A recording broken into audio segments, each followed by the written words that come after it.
How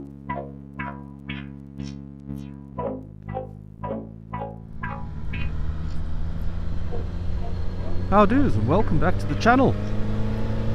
Today is Friday the 13th of June and it's the Friday just before Father's Day here in the UK. I've received a Father's Day card today in the post from my son, so thanks very much my boy, much appreciated.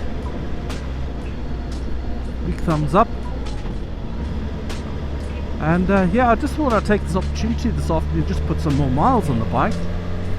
Now I've still got 350 miles to go before it needs its first service, and due to family commitments, friends, seeing my son, etc., not really had much of an opportunity to get out of the bike since I took delivery of the new Suzuki gsx-s 1000 GT. And also the weather in the last few weeks just hasn't been great. When I have had the feet on, the weather's just been a bit naff.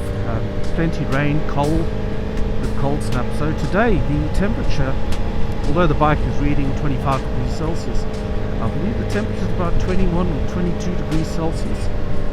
So I thought I'd just take this opportunity to get out on the bike for a couple of hours or so, put on maybe, I don't know, 30 miles or so. And yeah, just enjoy the last bit of good weather before it starts raining again for the rest of this weekend. I believe it's going to be raining on Saturday and Sunday. Oh, Tegg's nose. Kath looks quite busy there with all the hikers, walkers, ramblers. So yeah, as you can tell, I'm here just on my doorstep in the Peak District. Just gone up the side road here, trying to avoid the Cat and Fiddle. So I thought I'd just go some of the little back roads for a change. So that was just a stop before Tegg's nose that we passed just a short while back there, and then I'll just be going through some of the farmlands here. You'll see here we will join up with the Cat and Fiddle for just a few meters before turning off again. The old church.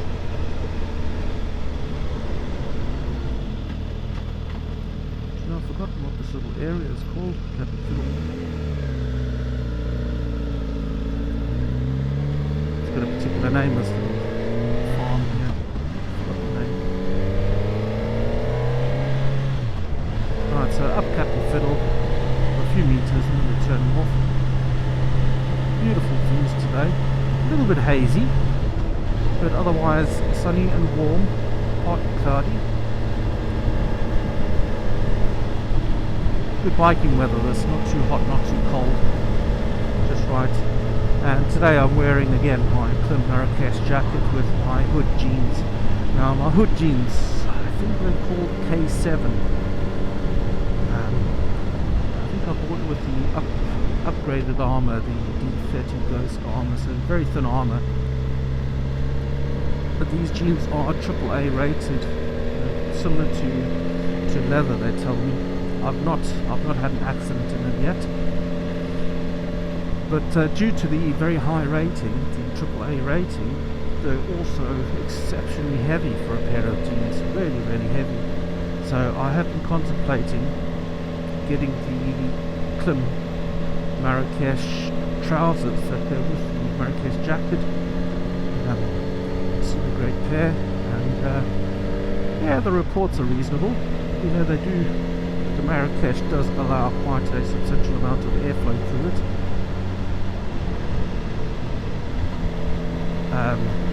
Perfect for UK summer riding. A little bit cold in the winter, but I just layer up. I have used many different systems in the past, and a few years ago I stumbled across Klim by accident. I purchased the Klim Badlands Pro, and yeah, ever since then I've been buying Klim products. So I do have the Klim Marrakesh jacket I'm wearing now. I also have the Klim Zephyr, the windbreaker. I have a Klim fleece. I don't have the down jacket. I thought that was a little bit too much because my body runs a bit hot. So generally I don't suffer too much with the cold. Could also be down to my weight. So yeah, just thought I'd get myself a matching set of Marrakesh trousers to go with. I am aware that they're only AA rated, they're not AAA rated.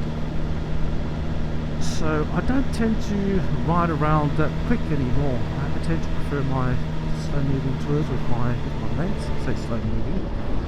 We do get a wriggle on every now and then, but it's not like we're bombing along at autobahn speeds. You know, it's generally quite sedate, taking in the views and enjoying ourselves. Not a race to see who can get to our destination first.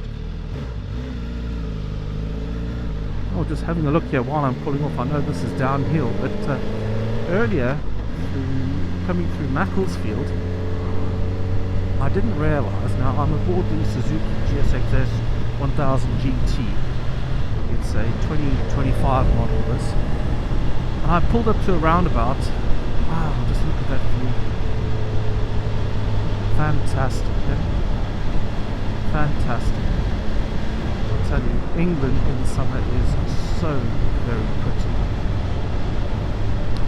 So yeah, back to my story. On this bike, the Suzuki, I pulled up at a roundabout and I forgot to change down gear, and I pulled off and it seemed a bit sluggish pulling off, and I couldn't understand why. I had to look down and it was actually stuck in third gear. Didn't realise, so I managed to pull off in third gear. Well, there's the standing arms. I actually thought the standing arms was shut. Oops, apologies, whatever car that was. So yeah, I thought standing arms was shut. So yeah, back to my story about pulling off in third gear. I was quite impressed with that. Because I didn't stall the bike. I did have to ride the clutch a bit. But it handled it quite well.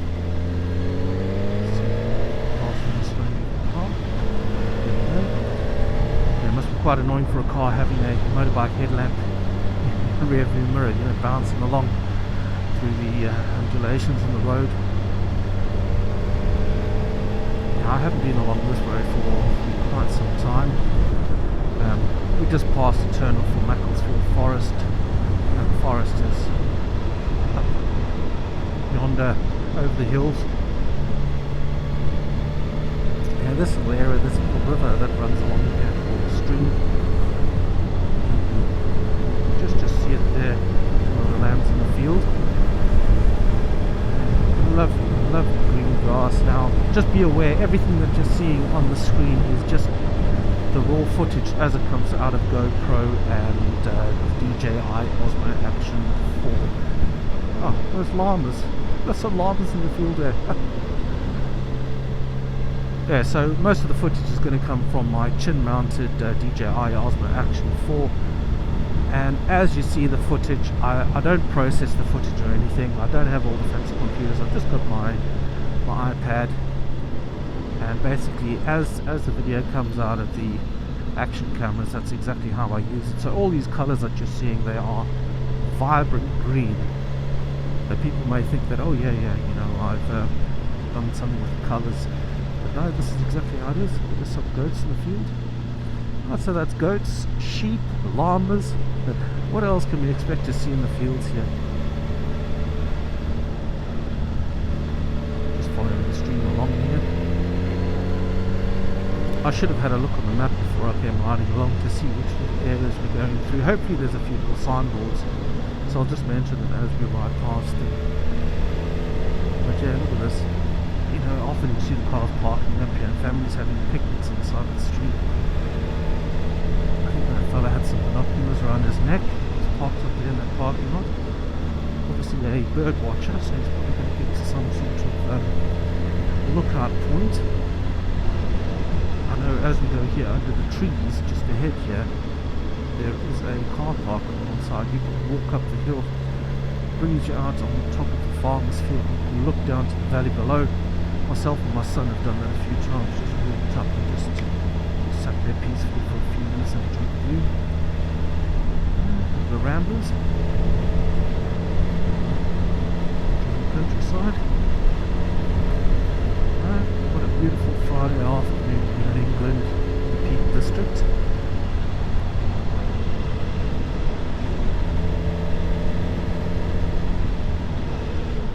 Now quite often along these little back roads, there's another car park, you see camper vans. Well, I've not seen any yet. In other more remote areas I'll probably see a camper van or two. I couldn't think of a better place to stop overnight. Just enjoy nature.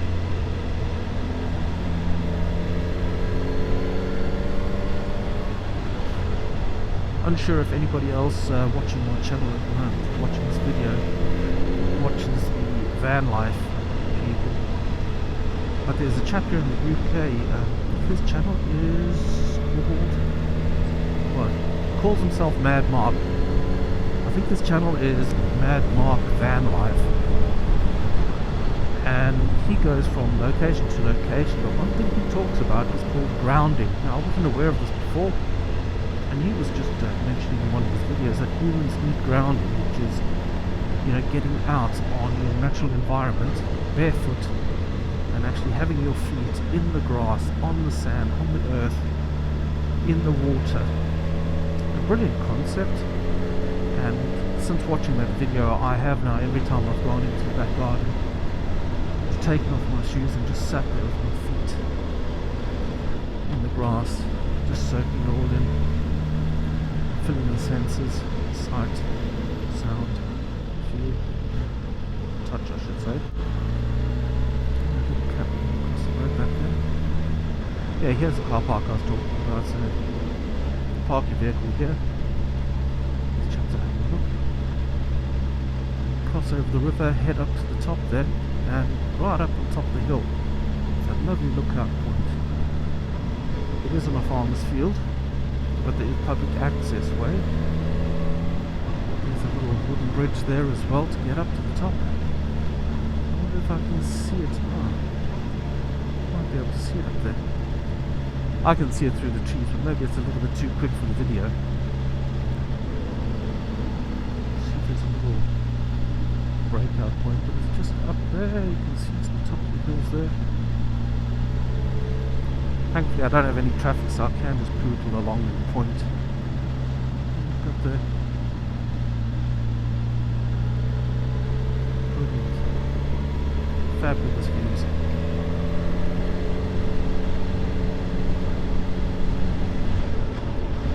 Yeah, it's no wonder people park off here. You see here, all this space here, you can put a camper van here and park for a night. I don't think anybody would mind. I saw a little sign just a little way back which said, "Welcome to Brookside." So if you see a little brook running along the side of the road there.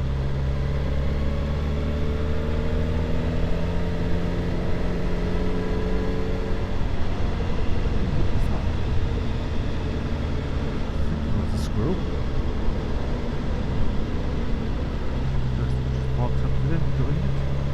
Well, there's a few rope swings I've just seen there as we went past. It was so quick.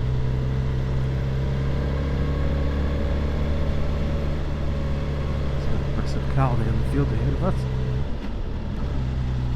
Several massive cows.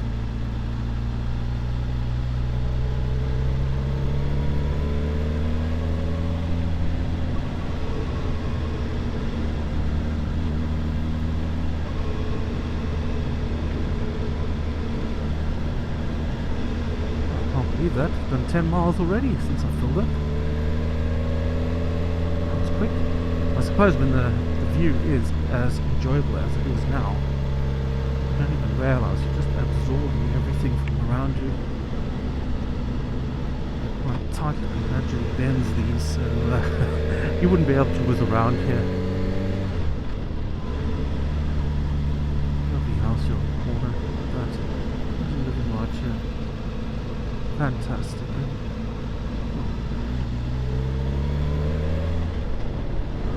Now in this specific area down here, as we head down here, I have in the past seen plenty dirt bikes go off to the side here. I don't know if that's a little lane or what it is, but it's quite muddy and watery down there. I don't know exactly where that path heads off, but yeah, the dirt bikes seem to enjoy it up there.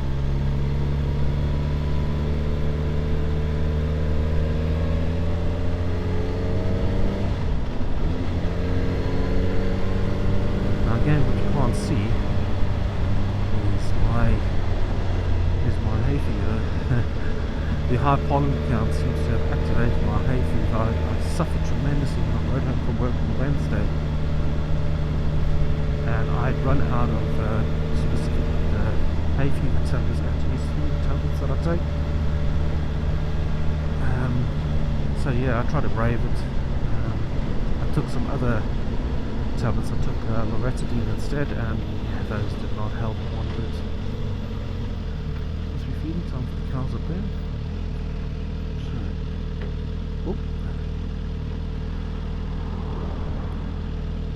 So we've just come through, as you can see the signage here, we've come through Wildboarclough and we are heading across to Wincle.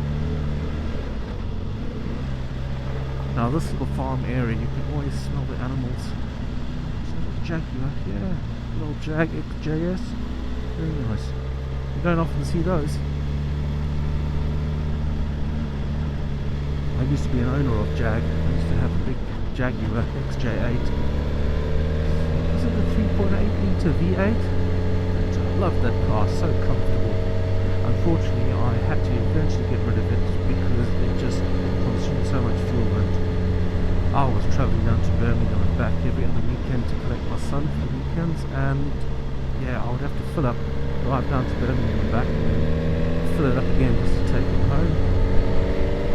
And used to have a massive fuel tank, a 70 litre fuel tank. At the time it was costing me £70 to fill it, so it was around about £1 a litre fuel, and that's going back probably 2007.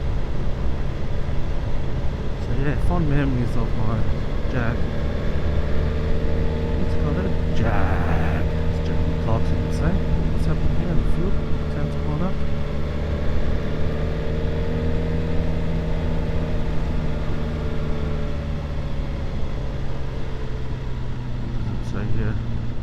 Oh, it's a fate, so Wincle fate. Oh, yeah. I have stopped here many moons ago. Past. Oh, what I'm going to do is just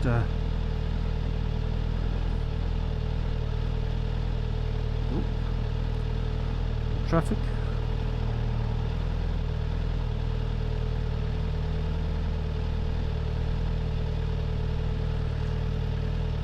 There's the Suzuki gsx-s 1000 GT in all its glory. I still don't have the panniers fitted yet, but once I take it in for its first service, I'll get the panniers fitted, because later this year, at the end of August, I'm going on a tour with my mates to Germany, so I can't wait for that. And yeah, I need to get the bike sorted. I still need to put the radiator guard on, and I still need to put the bar risers on. You know, just want to lift it up and back about an inch, and then I think it'll be perfect for touring. But yeah, here we are on the road to Wincle. We've just passed the Wincle Fate.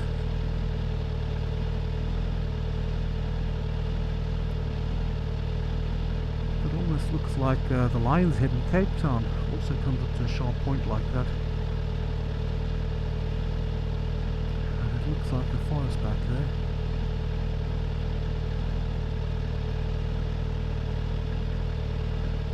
Magnificent views, aren't they?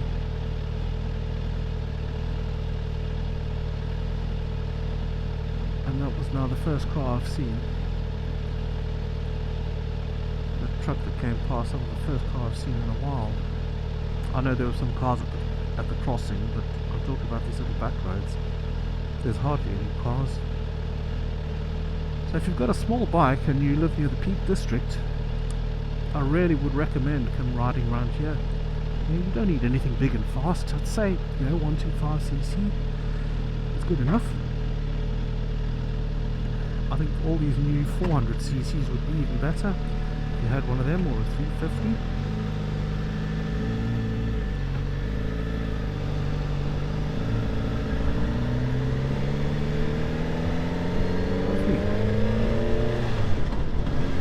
do is I'll just continue filming until we get to Wincle, and then I will switch off for a little while.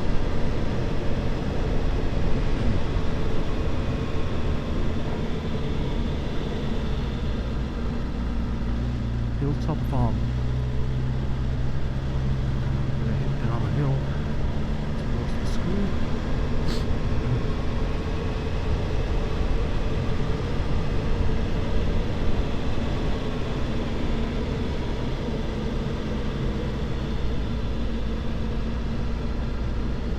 Hamilton Farm, just past the right. Snowy cows, cow dung, cow cat. Crossing.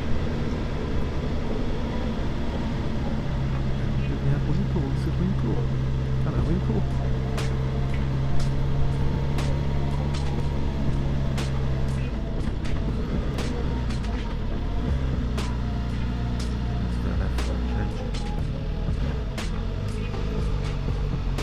Bird. It must be wet. The bird was opening its wings. I don't know if it was trying to dry itself out.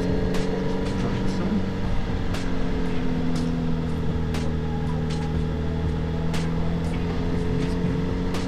Back on the fields.